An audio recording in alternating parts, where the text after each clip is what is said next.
ही दोन्ही एकत्र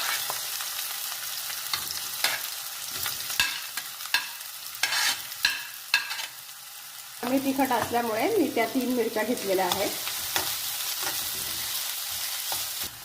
हे बघा, कांदा जास्त होऊन द्यायचा नाही, आपल्याला लाल करायचा नाही आहे. आणि हिरवी मिरची पण थोडी फ्रेशच ठेवायची त्याच्यामध्ये. त्यामध्ये आता हे भाजीचे चिरलेले मी त्यात टाकते आहे. अगोदर त्या टाकायच्या आणि दोडून घ्यायच्या आहे आपल्याला चांगल्या ह्या पद्धतीने.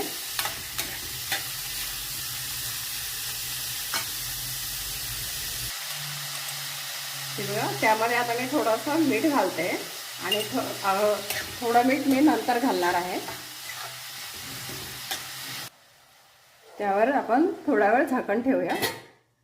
चला आपण झाकण उघडूया आणि बघूया की भाजीच्या दांड्या थोड्याशा शिजल्या आहे की नाही. शिजलेल्या आहे हे बघा, इथपर्यंत शिजवायचं आहे आपल्याला. आणि आता मी चिरलेली भाजी ही टाकते.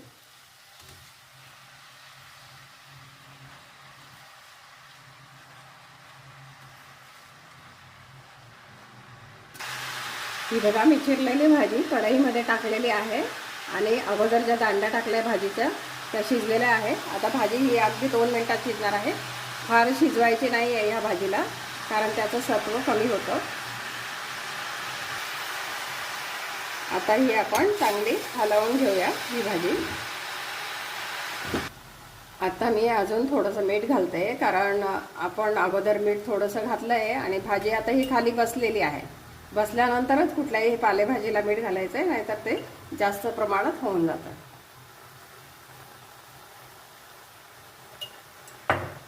अगदी 2 मिनिटासाठी मी झाकण ठेवते. आपण झाकण काढूया आणि बघूया भाजी शिजली का.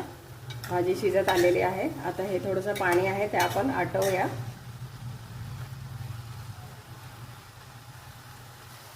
चला, आता भाजी शिजलेली आहे. त्यामध्ये आपण ओलं नारळ घालूया, किसलेलं.